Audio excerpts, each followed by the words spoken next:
लिखिए torque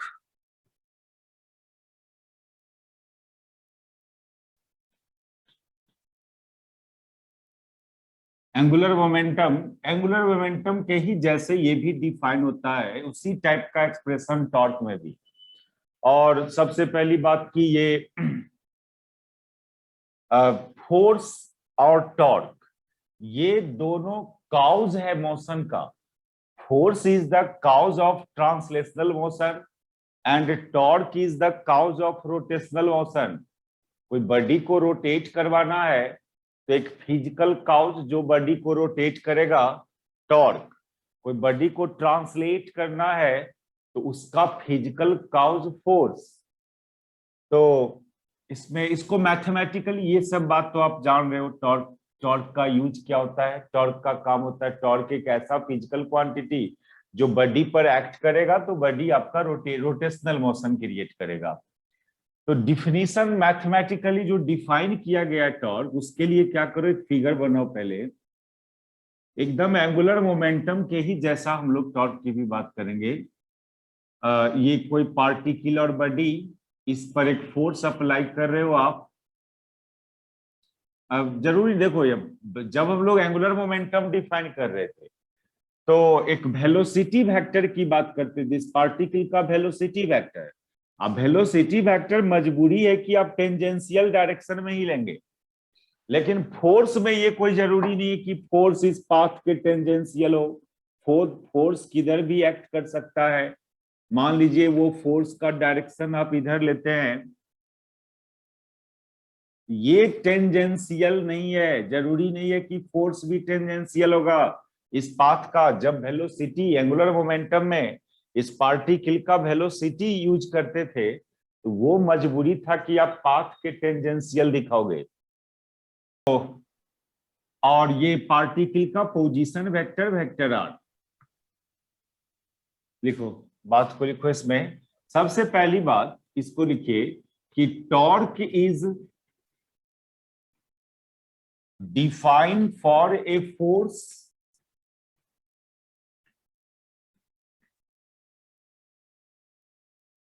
on a body और particle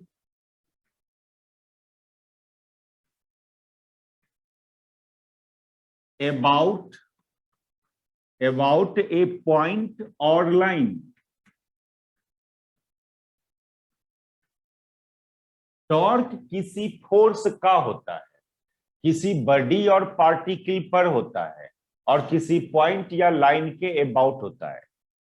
जब भी टॉर्क की बात करेंगे तो आपको ये दो बात बोलना होगा, तीन बात। किस फोर्स का टॉर्क, किस बॉडी और पार्टिकल पर, किस पॉइंट और लाइन के अबाउट। कभी ऐसे नहीं बोल देना कि इस फोर्स का टॉर्क कितना होगा। आपको बोलना होगा इस फोर्स का टॉर्क इस बॉडी पर इस पॉइंट के अबाउट कितना होगा, ऐसे रीड करना है। यही बात लिखा, torque is defined for a force on a body और पार्टिकल अबाउट ए पॉइंट और लाइन। ठीक है। देखते हैं लोग को यूजुअली बोल देता है इस फोर्स का टॉर्क निकालो, ये सब बात नहीं बोलता है कि किस बॉडी पर। मान लो बहुत सारे बॉडी और पार्टिकल है, बहुत सारे फोर्सेज है, कहीं पर ऐसा सिचुएशन हो जहां पर सिस्टम ऑफ पार्टिकल्स की बात करें, यानी बहुत सारे पार्टिकल है, बहुत सारे फोर्सेज भी एग्जिस्ट कर रहा हो वहां पर, बहुत सारा ऑरिजिन, बहुत सारा पॉइंट्स भी हो, तो फिर वहां क्लियर हो जाता है कि किस फोर्स का टॉर्क निकालना है, किस पार्टिकल पर निकालना और किस पॉइंट के अबाउट। तो लिखिए, let a force F, a force F acts on a particle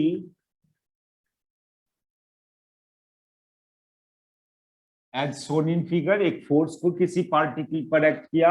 यहां पर इस पार्टिकल के मास से मतलब नहीं है अभी। फिर लिखो its position vector of particle, position vector of particle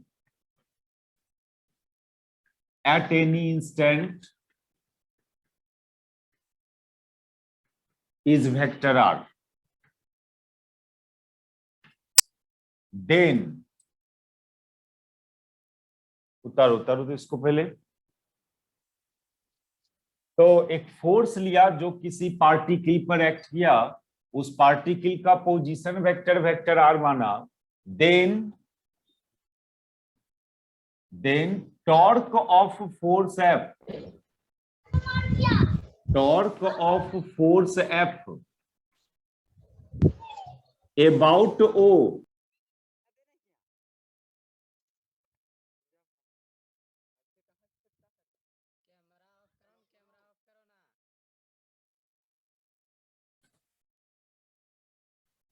लिखो then torque of force F on the particle about O. देखिए हम सब बात यहां पर बोले, किस फोर्स का टॉर्क किस पार्टिकल पर और किस पॉइंट के अबाउट, ये सब बात बोलना चाहिए, इसमें कुछ नहीं छोड़ना है। जब टॉर्क टॉर्क डिफाइन कर रहे हो या टॉर्क फाइंड कर रहे हो तो torque is always defined for a force on a body or particle about a point or line।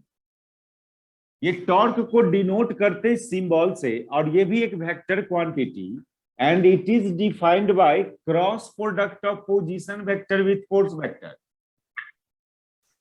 ये डिफिनीशन मैथमेटिकली डिफाइन है, ये cross product of position vector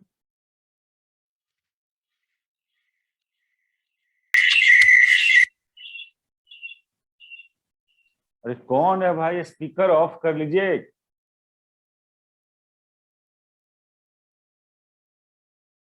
और नाम लिखो, सब रीनेम करो, मोबाइल के नाम से मत कनेक्ट हो, सब रीनेम कर लो।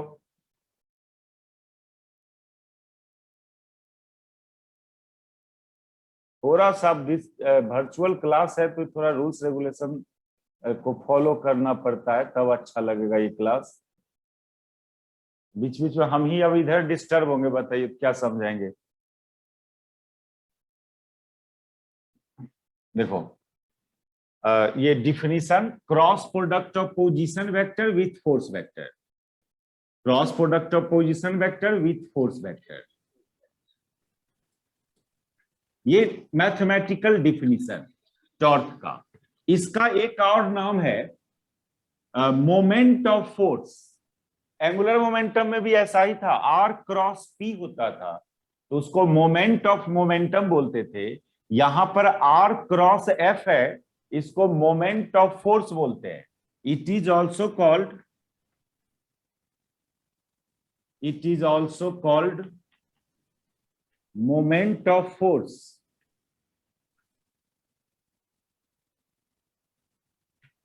तो एकदम एंगुलर मोमेंटम के ही सिमिलर ये भी एक्सप्रेशन है, इसका भी मैग्नीट्यूड एंड डायरेक्शन डिफाइन करेंगे उसी के जैसा। वहां आर क्रॉस पी, यहाँ आर क्रॉस एफ, सारा फॉर्मूला उसी की तरह से डिराइव होगा यहाँ टॉर्क के लिए भी। It is also vector quantity. पहले इसका मैग्नीट्यूड की बात कर ले हम लोग, टॉर्क का मैग्नीट्यूड पहले बात करें। मोड टॉ, तो ए क्रॉस बी का मैग्नीट्यूड में मोड ए मोड बी साइन थीटा, ये थीटा यहां पर किसके बीच का एंगल, इस दोनों वेक्टर के बीच का angle, position vector and force vector के बीच का एंगल। आप अपना फिगर में देखो, ये पोजीशन वेक्टर का डायरेक्शन और ये फोर्स का डायरेक्शन, इस दोनों के बीच का एंगल ये है theta, angle between position vector and force vector. That is F R sine theta, ये मैग्नीट्यूड हुआ। लेकिन ये जो मैग्नीट्यूड हुआ टॉर्क का, ये उतना यूजफुल नहीं है, ये भी उतना यूजफुल नहीं। इसको भी एक अदर यूजफुल फॉर्म में एक्सप्रेस करते हैं मैग्नीट्यूड को। ठीक है, जो डिफिनीशन था टॉर्क का उससे मैग्नीट्यूड का ये रिलेशन आया, लेकिन इसको फिर हम लोग एक यूजफुल फॉर्म में कन्वर्ट कैसे करेंगे। देखिए एंगुलर मोमेंटम में भी ऐसा किया था हम। क्या करना, ये जिस पॉइंट के अबाउट टॉर्क निकाल रहे हो वहां से एक परपेंडिकुलर डिस्टेंस ड्रॉ करना, किस पर, फोर्स वेक्टर पर, और इस परपेंडिकुलर डिस्टेंस को डी नाम दे देना। तो यही डी का वैल्यू आर साइन थीटा आएगा। ये चीज एंगुलर मोमेंटम में भी डिराइव करके दिखाए थे। ये परपेंडिकुलर डिस्टेंस का वैल्यू r sin थीटा। कैसे? ये एंगल थीटा तो ये एंगल पाई माइनस थीटा ना, और ये एक राइट एंगल ट्रायंगल। इसका एक नाम दे दो, इस पॉइंट का नाम ए, इस पॉइंट का नाम बी। तो O B A is a right angle triangle, और इस राइट एंगल ट्रायंगल में ये sine pi minus theta use करेंगे आप।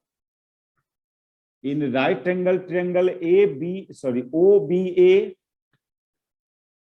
यहां पर sine pi minus theta use करोगे तो साइन पाई माइनस थीटा ये पी बाई एच, पी इस एंगल के लिए पी हुआ ये यानी डी, और एच हुआ ये यानी आर।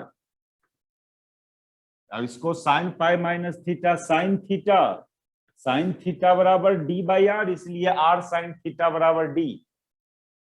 यानी यहां पर ये जो आर साइन थीटा टर्म है, इस आर साइन थीटा टर्म को डी लिख दोगे। तो ज्यादातर लोग मैग्नीट्यूड में ये फॉर्मूला यूज करता है। वेयर डी को क्लियर समझे, डी क्या है, डी के बारे में क्लियरली समझना। It is the perpendicular distance from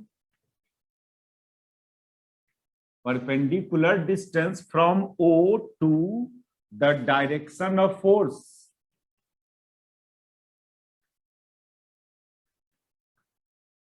जिस पॉइंट के अबाउट आप टॉर्क निकाल रहे हो उस पॉइंट से फोर्स तक का परपेंडिकुलर डिस्टेंस है। तो ऐसे कभी कभी ये भी यूज होगा, ये भी formula F R sine theta भी यूज होगा। लेकिन यदि आपको जिस पॉइंट के अबाउट टॉर्क निकाल रहे हैं वहां से फोर्स पर का परपेंडिकुलर डिस्टेंस इजीली निकल रहा है, तो डायरेक्ट ये यूज करना मैग्नीट्यूड के फॉर्मूला में। और इसमें एक पॉसिबिलिटी, ये फिगर करेक्ट कर लिया, फिगर को थोड़ा कंस्ट्रक्शन कर दो जो किए हैं। और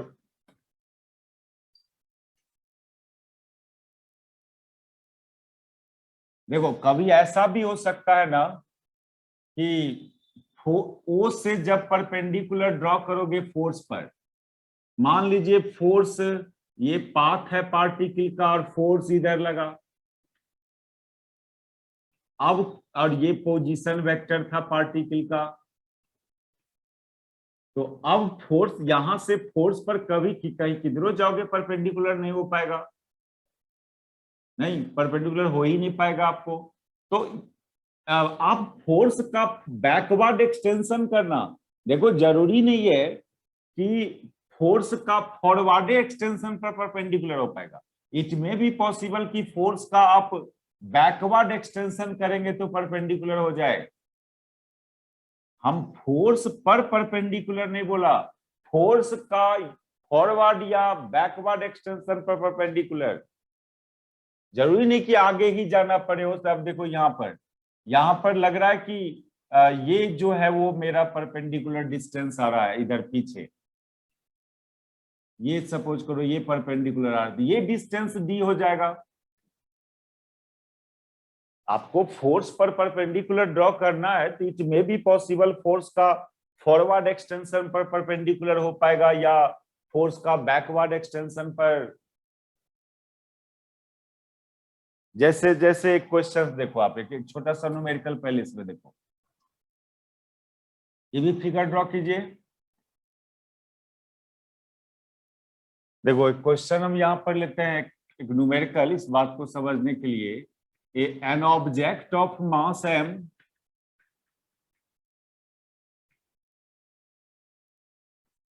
is projected with a speed v naught at angle of projection theta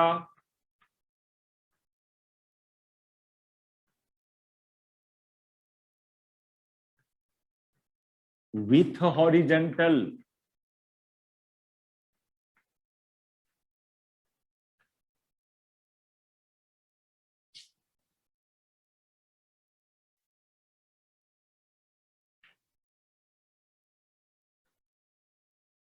find magnitude of torque,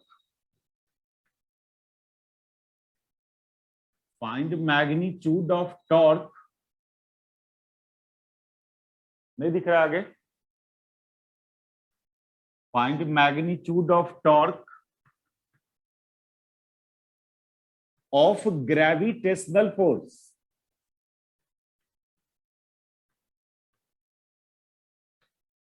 Magnitude of torque of gravitational force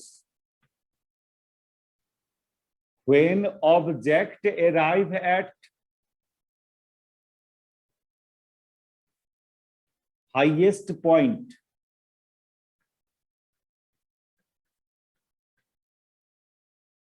देखिए, एक ऑब्जेक्ट को प्रोजेक्ट किया थीटा एंगल पर, m मास के ऑब्जेक्ट को थीटा हॉरिजॉन्टल से थीटा एंगल पर project किया।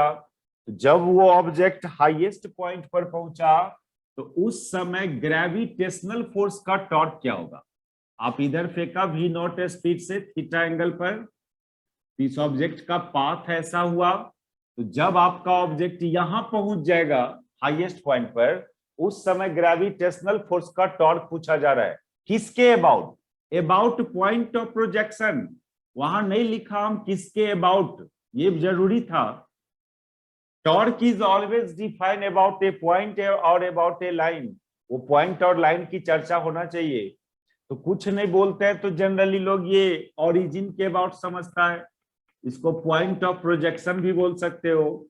और ग्रेविटेशनल फोर्स का टॉर्क, तो ग्रेविटेशनल फोर्स तो कहीं भी रहेगा, ये ऑब्जेक्ट अपने रास्ता में, वो तो वर्टिकली डाउनवर्ड ही होगा। और टॉर्क का मैग्नीट्यूड चाहिए। बताइए तो क्या सर, क्वेश्चन समझ में नहीं आ रहा है। क्वेश्चन है, कोई ऑब्जेक्ट था, उस m मास का ऑब्जेक्ट, उसको कुछ एंगल पर प्रोजेक्ट किया इतना स्पीड से। ऐसे बॉल उल नहीं फेंकते हो, बॉल को फेंकते हो कुछ कुछ एंगल डाल के फेंके, ऐसे सर ऐसे फेंके, ऐसे हॉरिजॉन्टली नहीं फेंके, कुछ एंगल डाल के फेंके आप इस वर्टिकल प्लेन में, उस ऑब्जेक्ट का रास्ता ऐसा ही होगा ना।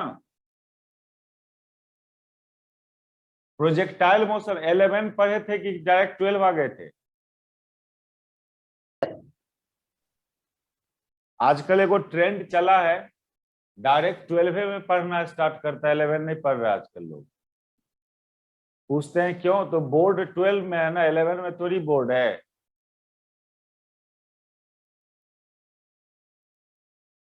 तो कहीं ना कहीं तो फंसोगे, कहीं पीछे आप बेईमानी किए हो तो आगे कहीं फंसोगे।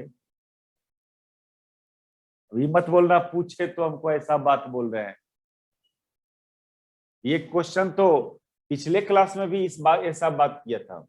एक ऑब्जेक्ट को v नॉट स्पीड से थीटा एंगल पर प्रोजेक्ट किया गया, तो ये प्रोजेक्टाइल मोशन था जी। काइनेमेटिक्स में 11 का जो सेकेंड चैप्टर था काइनेमेटिक्स, प्रोजेक्टाइल मोशन पढ़े होंगे। तो ये ऑब्जेक्ट इस तरह का रास्ता ट्रेवल किया, और जब ऑब्जेक्ट हाईएस्ट पॉइंट पर पहुंचा तो उस समय ग्रेविटेशनल फोर्स का टॉर्क निकालना है। ग्रेविटेशनल फोर्स तो ऑलवेज वर्टिकली डाउनवर्ड।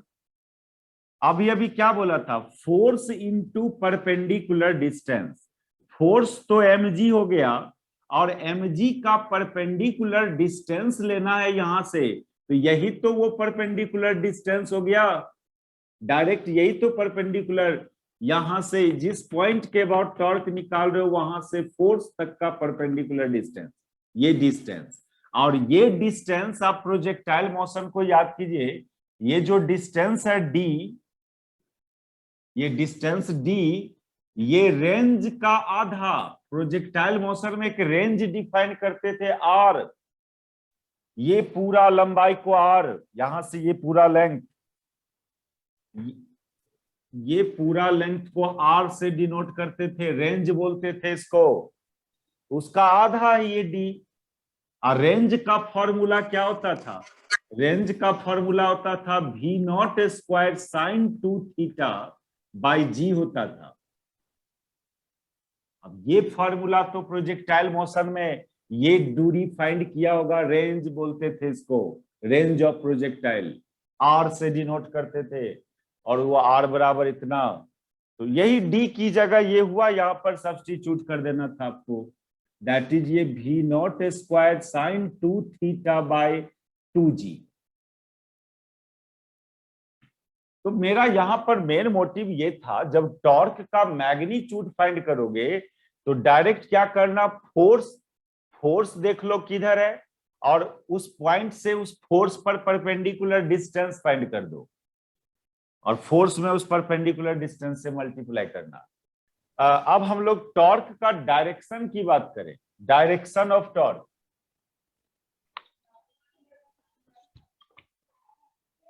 क्लियरली ये टॉर्क भी तो दो वेक्टर के क्रॉस प्रोडक्ट के ही बराबर है, तो जो डायरेक्शन आर क्रॉस एफ का होगा वही डायरेक्शन टॉर्क का होगा।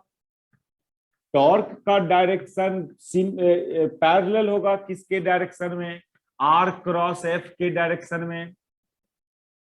और आर क्रॉस एफ दो वेक्टर का क्रॉस प्रोडक्ट का डायरेक्शन कैसे निकाला जाता है, इसमें एंगुलर मोमेंटम में भी ये प्रॉपर्टी सब बताए थे कि पहला बात कि ये जो वेक्टर है ये वेक्टर उस प्लेन के परपेंडिकुलर होगा जिसमें ये आर और एफ खुद है, यानी आर क्रॉस एफ वेक्टर जो होगा ये परपेंडिकुलर होगा आर पर भी एंड परपेंडिकुलर होगा एफ पर भी।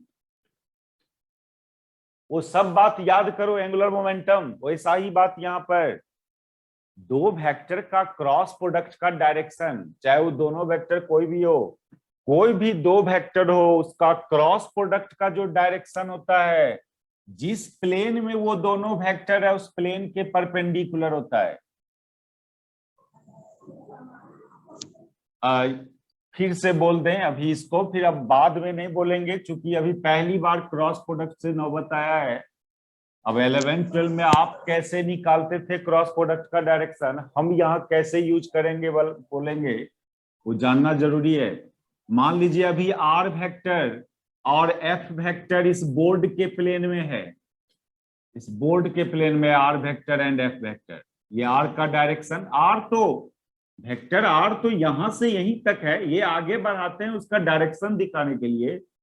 ये बोर्ड के प्लेन में तो आर क्रॉस एफ इस बोर्ड के प्लेन के परपेंडिकुलर होगा, या तो इधर होगा या अंदर होगा। और जब इधर हुआ या अंदर हुआ तो क्लियरली ये जो डायरेक्शन हुआ ना, ये डायरेक्शन इस एफ पर भी परपेंडिकुलर होगा और आर पर भी परपेंडिकुलर होगा, इसलिए बोला r cross F perpendicular to r and F. और इस दोनों में कौन होगा, इधर होगा कि इधर होगा, उसके लिए बोला था right hand thumb rule use करो।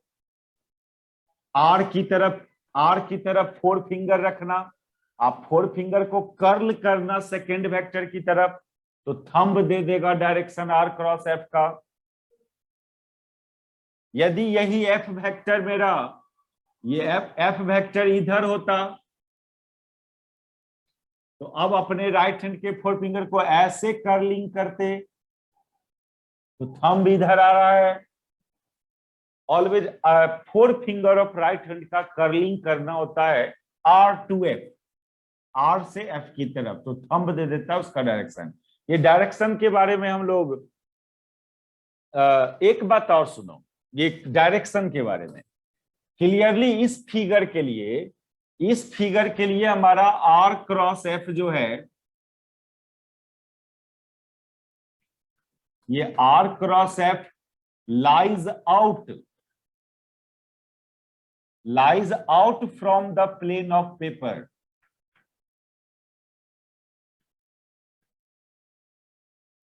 हमारे लिए प्लेन ऑफ बोर्ड, आपके लिए प्लेन ऑफ पेपर, ठीक है।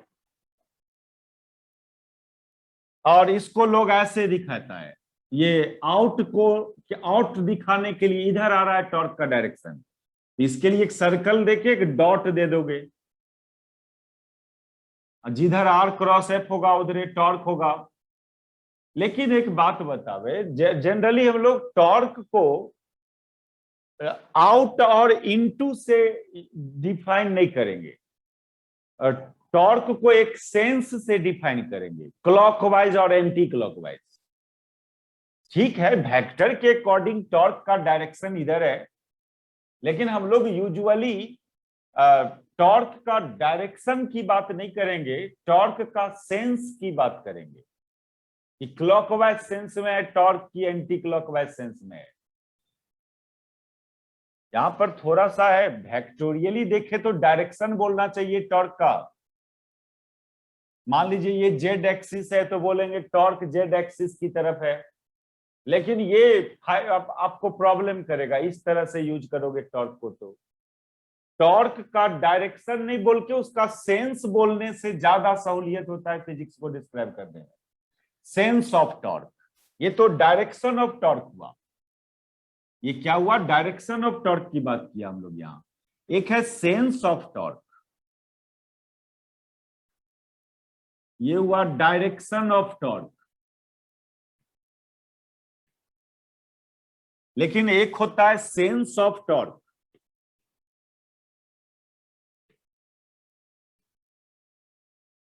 क्लॉकवाइज और एंटी क्लॉक। देखो आपका ये पोजीशन वेक्टर आर इधर है और फोर्स वेक्टर इधर है, तो आप आर को एफ से की तरफ, दैट इज इस सेंस में आप कर्लिंग कर रहे हो, है ना, इस सेंस में कर्लिंग कर रहे हो। तो हम लोग बोलेंगे कि यहां पर टॉर्क का सेंस हुआ क्या? Anti clockwise sense. Vector torque is in anti clockwise sense. ये ज्यादा यूजफुल है। डायरेक्शन के रिस्पेक्ट में सेंस के टर्म्स में बात करना टॉर्क को तो ज्यादा सहूलियत होगा। क्लॉकवाइज सेंस में टॉर्क की एंटी क्लॉक, मान लीजिए कहीं पर बहुत सारे फोर्सेज होगा तो बहुत सारे, हर फोर्सेज का अपना अपना टॉर्क होगा। तो जब नेट टॉर्क निकालने जाएंगे ना, तो उसमें हम लोग डायरेक्शन यूनिट वेक्टर के टर्म्स में जनरली बात नहीं करेंगे, सेंस के टर्म्स में बात करेंगे। देखना एक न्यूमेरिकल करेंगे रिजल्टेंट टॉर्क पर। और तो अभी जो फोर्स लग रहा है पार्टिकल पर, वो फोर्स आपके पार्टिकल में एक टॉर्क क्रिएट कर रहा है। किस सेंस में? एंटी क्लॉकवाइज सेंस में।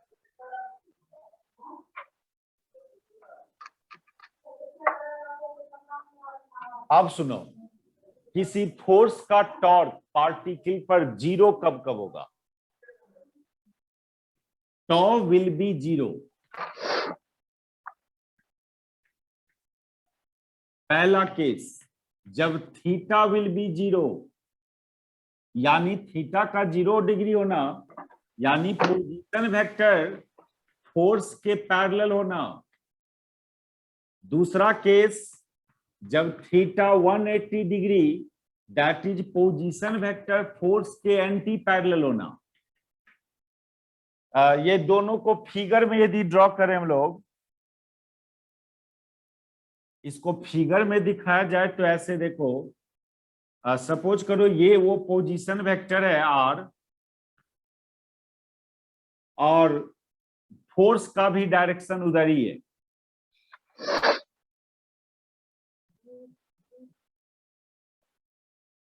फोर्स आर के पैरेलल है, यानी थीटा 0 डिग्री। और दूसरा केस, ये पोजीशन वेक्टर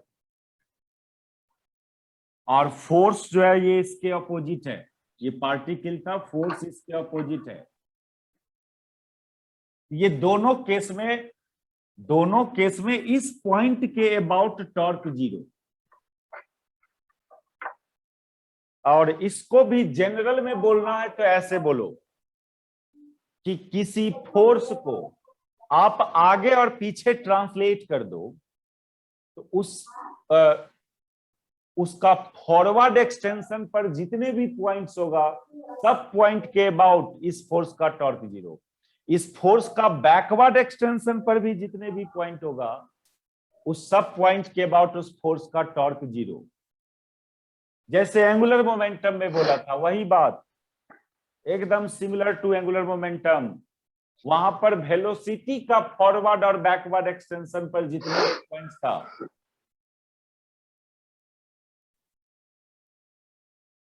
तो थियोरिटिकली इसको क्या लिखते हैं हम लोग कि 10 torque of a force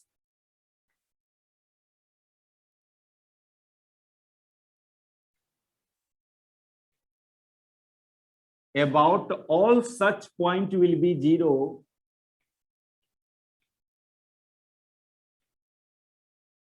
about all such point will be 0 which lies on backward or forward extension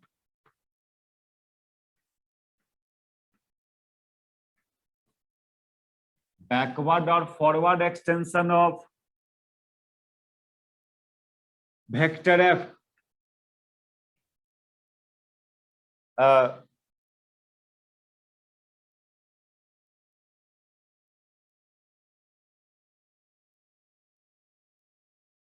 इस फोर्स का फॉरवर्ड एक्सटेंशन पर जितने भी पॉइंट्स होगा या इस फोर्स का बैकवर्ड एक्सटेंशन पर जितने भी पॉइंट्स होगा, कोई पॉइंट मान लो यहां है ओ डैश, तो ओ डैश के भी अबाउट उस फोर्स का टॉर्क 0।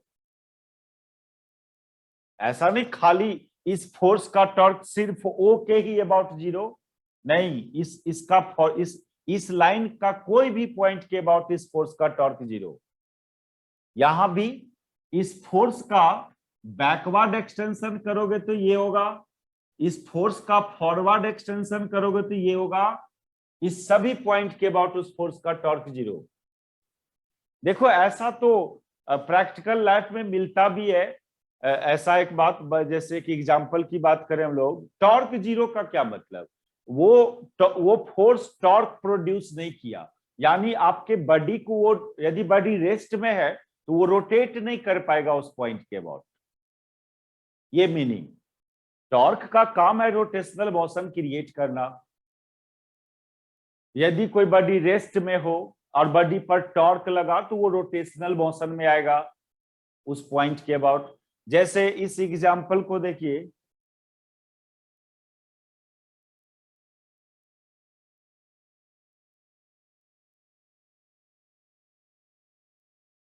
मान लो ये एक रॉड है,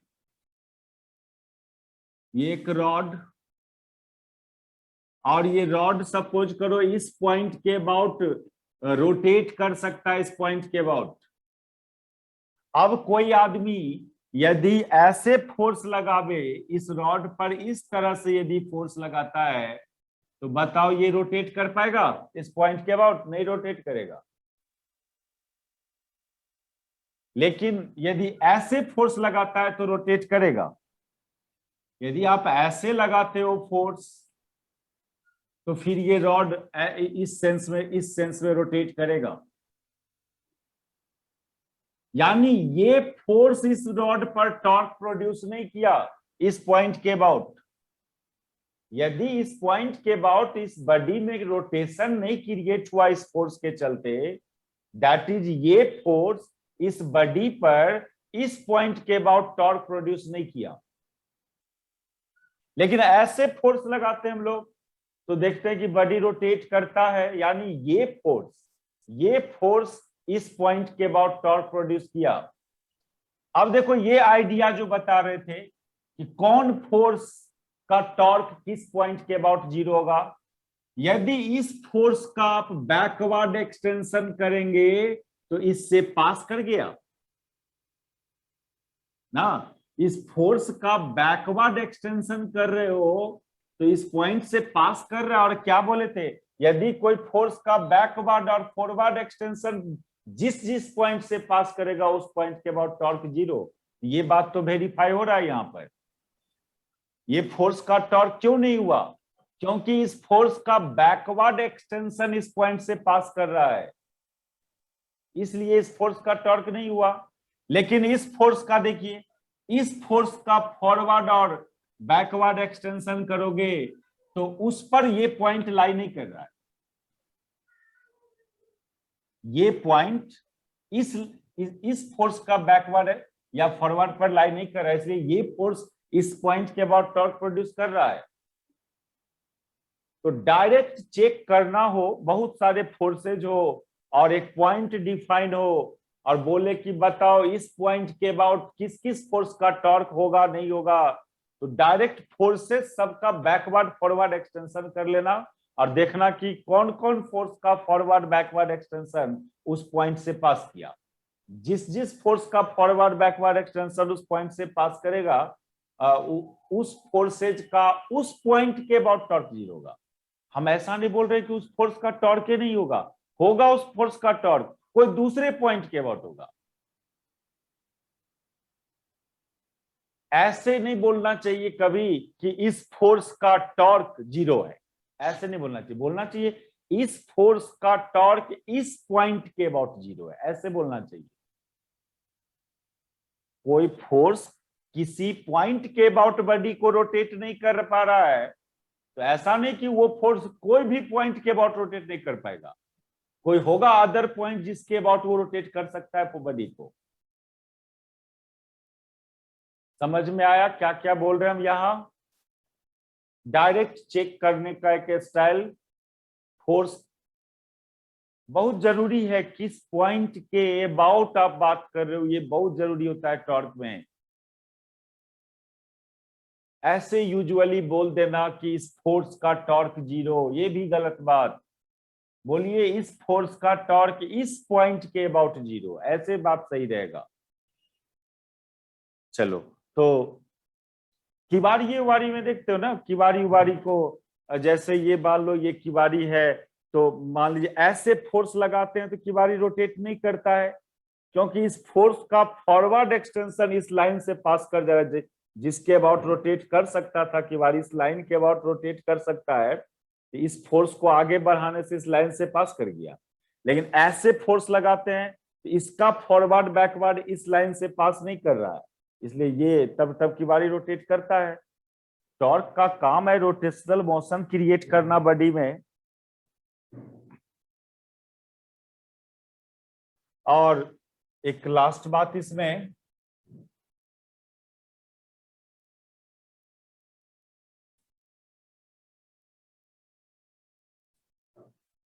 यहां भी पोजीशन वेक्टर को यूनिट वेक्टर में यदि एक्सप्रेस करोगे और फोर्स वेक्टर को भी यूनिट वेक्टर में,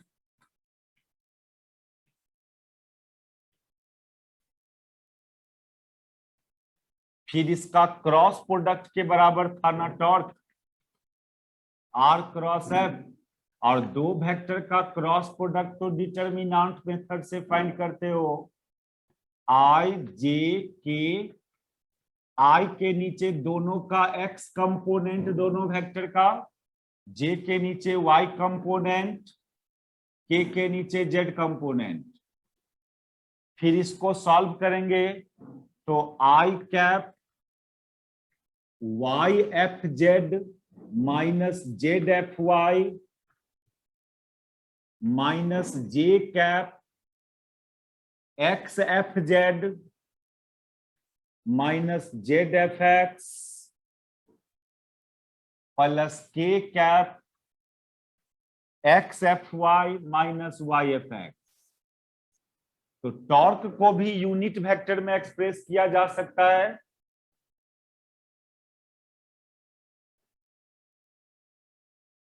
और तो और एक बात बताइए, ठीक है ये टॉर्क बराबर इतना हुआ, लेकिन टॉर्क को तो आप ऐसे भी तो लिख सकते थे, tau X i plus toe Y जे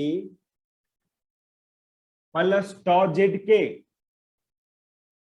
कोई भी वेक्टर को यूनिट वेक्टर में लिखा जा सकता है, जरूरी नहीं वेलोसिटी। ये वेक्टर को खाली v x i plus v y j plus v z के फॉर्म में लिखेंगे।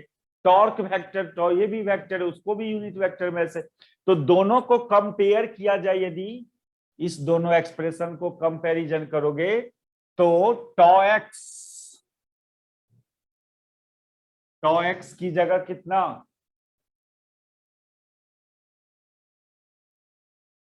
टॉ एक्स बराबर y F Z minus Z F y. इसको रीड क्या करोगे, टॉ एक्स को रीड क्या करें, क्या बोले लैंग्वेज में, क्या बोले इसको, x component of vector tau. Vectorially इसको एक्स कंपोनेंट बोलना चाहिए। आई का कोएफिशिएंट है ना ये, टॉ एक्स आई का कोएफिशिएंट और आई का कोएफिशिएंट को एक्स कंपोनेंट, लेकिन ठीक है वेक्टर के बेसिस पर आप इसको एक्स कंपोनेंट बोलते हैं, लेकिन यूजुअली इसको लोग क्या बोलता है, यूजुअली इसको बोलता है टॉर्क अबाउट एक्स एक्सिस, इसको बोलता है torque about x axis. Similarly tau Y J का कोएफिशिएंट, और जे का कोएफिशिएंट है Z F X minus X F Z, इसको क्या बोलना, इसको बोलना टॉर्क अबाउट वाई एक्सिस।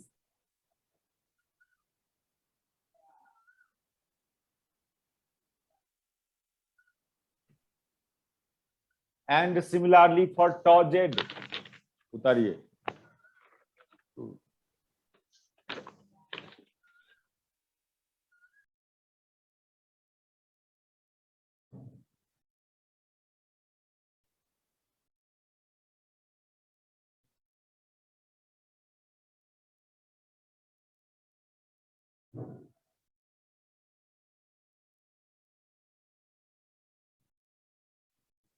तो वेक्टर के आधार पर तो कंपोनेंट बोलना चाहिए उसको, x component, y component, z component बोलना चाहिए, लेकिन usually x component of torque, y component of torque नहीं बोल के उसको torque about x axis, torque about Y axis ये रीड किया जाता है। देखिए that is about a line, आप टॉर्क अबाउट एक्स एक्सिस बोल रहे हो तो इन जनरल क्या बोलोगे, about a line, torque about a line. मतलब ये हुआ कि जब तक आप अपने टॉर्क को वेक्टर फॉर्म में रख रहे हो तो वो अबाउट ओ कहलाया था, और जब आप उसका कंपोनेंट ले रहे हो तो वो अबाउट एन एक्सिस कहलाया, यानी अबाउट ए लाइन कहलाया वो।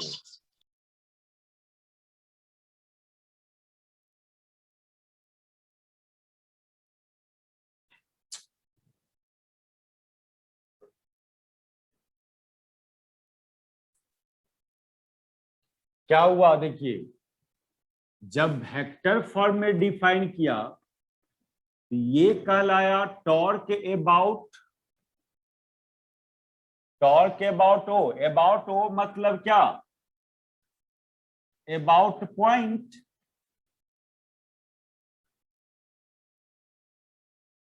About point. लेकिन टॉ एक्स जिसको आप टॉर्क अबाउट एक्स एक्सिस बोला, टॉर्क अबाउट एक्स एक्सिस यानी क्या, यानी अबाउट ए लाइन। यानी जब कंपोनेंट फॉर्म में यूज करेंगे तो वो अबाउट ए लाइन कहलाएगा, और वेक्टर फॉर्म में यूज करेंगे तो अबाउट ए टॉर्क कहलाएगा, ये अबाउट ए पॉइंट कहलाएगा टॉर्क। चलिए, तो हम लोग पर्सनली किसी पार्टिकल का एंगुलर मोमेंटम डिफाइन किया और कोई फोर्स का टॉर्क डिफाइन किया किसी पार्टिकल पर, कोई एक सिंगल पार्टिकल के लिए ये सब काम किए हो आप। अब देखना है relation between torque and angular momentum. लिखो, टॉपिक बनाओ।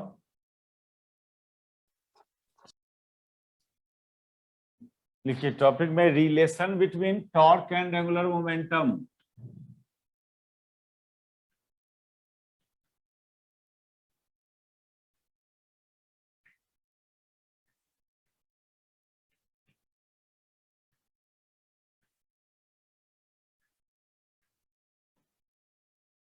देखो ये सब एकदम सिमिलर किसका हो रहा है, जब force Newton's laws of motion पढ़ते हो आप तो सबसे पहले आपको न्यूटन्स लॉज ऑफ मोशन में मोमेंटम पढ़ाया जाता है P, और उसके बाद फोर्स पढ़ाया जाता है आपको न्यूटन सेकेंड लॉ, जिसको dp/dt बोलता था हम लोग, rate of change of linear momentum. तो ये था relation between force and linear momentum.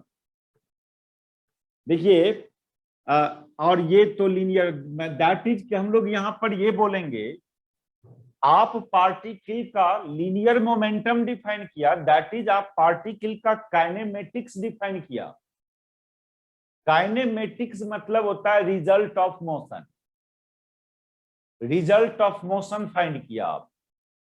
कोई बॉडी और पार्टिकल मोशन में है तो मोशन के बाद क्या क्या होता है उसमें, उसमें काइनेटिक एनर्जी आता है, उसमें एक्सेलरेशन आता है, वेलोसिटी आता है, डिस्प्लेसमेंट सफर किया जाता है, डिस्टेंस ट्रेवल किया जाता है।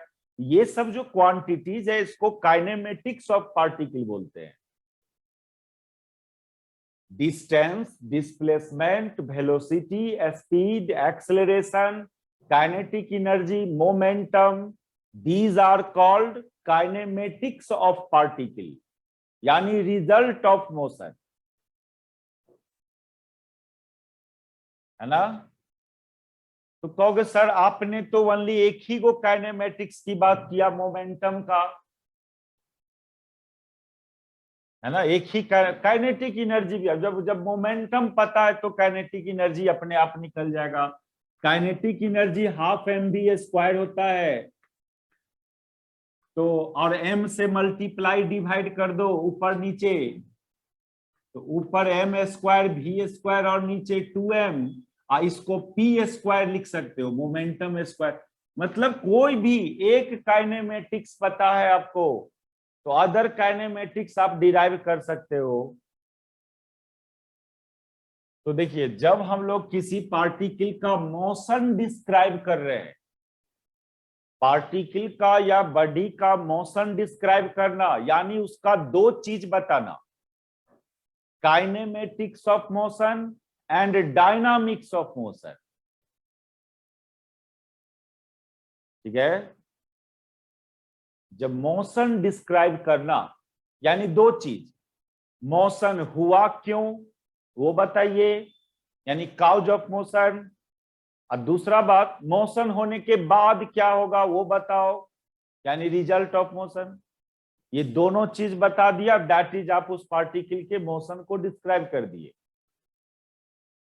देखो चूंकि हम लोग को इस ब्रांच ऑफ फिजिक्स पर ज्यादा फोकस करना होगा, क्योंकि क्या लिखे थे फर्स्ट क्लास में, 5 गो मैकेनिक्स पढ़ना है अभी से पूरे सेमेस्टर 6 तक। मैकेनिक्स थोड़ा ज्यादा पढ़ना है आपको। एक तो क्लासिकल मैकेनिक्स, क्लासिकल मैकेनिक्स में न्यूटन का mechanics and Lagrange Hamilton mechanics. अभी न्यूटन का मैकेनिक्स आया है सामने आपका, सेमेस्टर 5 में जाओगे तो लैग्रेंज एंड हैमिल्टन का क्लासिकल मैकेनिक्स आएगा। फिर सेमेस्टर 4 में जाओगे क्वांटम मैकेनिक्स, अभी तो थोड़ा रिलेटिविस्टिक मैकेनिक्स भी देखा हम लोग। सेमेस्टर 4 में जाइएगा क्वांटम मैकेनिक्स आएगा। सेमेस्टर 5 में जाओगे तो फिर relativistic mechanics and quantum mechanics फिर आएगा, sorry relativistic mechanics and classical mechanics आएगा वहां पर, हैमिल्टन लैग्रेंज वाला। सेमेस्टर 6 में जाओगे तो स्टैटिस्टिकल मैकेनिक्स आएगा और क्वांटम मैकेनिक्स। तो मैकेनिक्स आपको अभी जान नहीं छोड़ेगा। अब ये तो बेसिक है, न्यूटोनियन मैकेनिक्स, मैकेनिक्स का स्टार्टिंग है ये। जब भी मोशन डिस्क्राइब करेंगे किसी बॉडी और पार्टिकल का तो दो ब्रांच होता है मोशन का, एक तो काउज ऑफ मोशन होता है, मोशन हुआ क्यों, इस बात को बोलते हैं डायनामिक्स, और एक होता है रिजल्ट ऑफ मोशन, मोशन होने के बाद क्या होगा, उस ब्रांच को बोलते हैं हम लोग मैकेनिक्स। मतलब मैकेनिक्स देखिए, मैकेनिक्स वर्ड जो बोलते हैं हम लोग, इसमें दो पार्ट है, एक काइनेमेटिक्स और dynamics, kinematics and dynamics.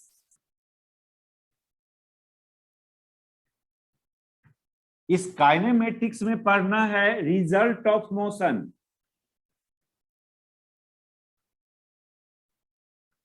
Result of motion means क्या, about displacement, velocity, acceleration, momentum, kinetic energy, इस सब के बारे में स्टडी करना। और डायनामिक्स का मतलब क्या? डायनामिक्स का मतलब काउज ऑफ मोशन।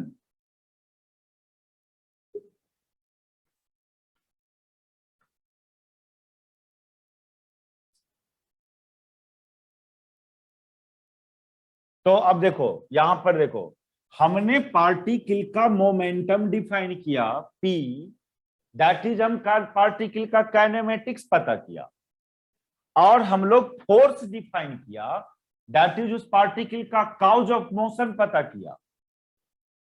लेकिन ये दोनों ट्रांसलेशनल मोशन के लिए, ये ट्रांसलेशनल मोशन के लिए ये वो उसका काइनेमेटिक्स हुआ और ये उसका डायनामिक्स हुआ।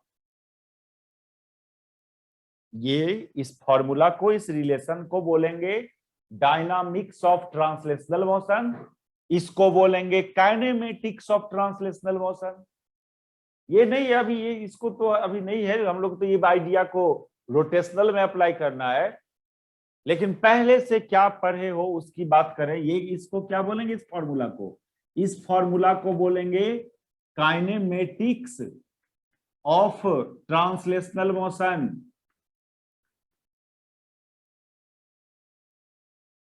Kinematics of translational motion.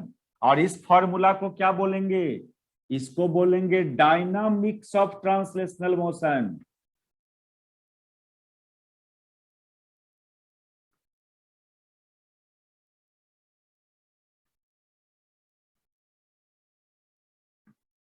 कहोगे सर और काइनेमेटिक्स नहीं था, खाली मोमेंटम की बात हो रहा था, क्या करोगे? उतने ही सफिशिएंट है, खाली मोमेंटम भी, इसमें से कोई एगो निकल जाएगा ना, अगला अपने आप आ जाएगा आपको।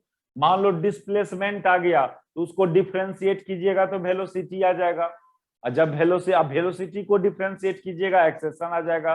तो एक कोई भी एक काइनेमेटिक सफिशिएंट होता है मोशन डिस्क्राइब करने के लिए।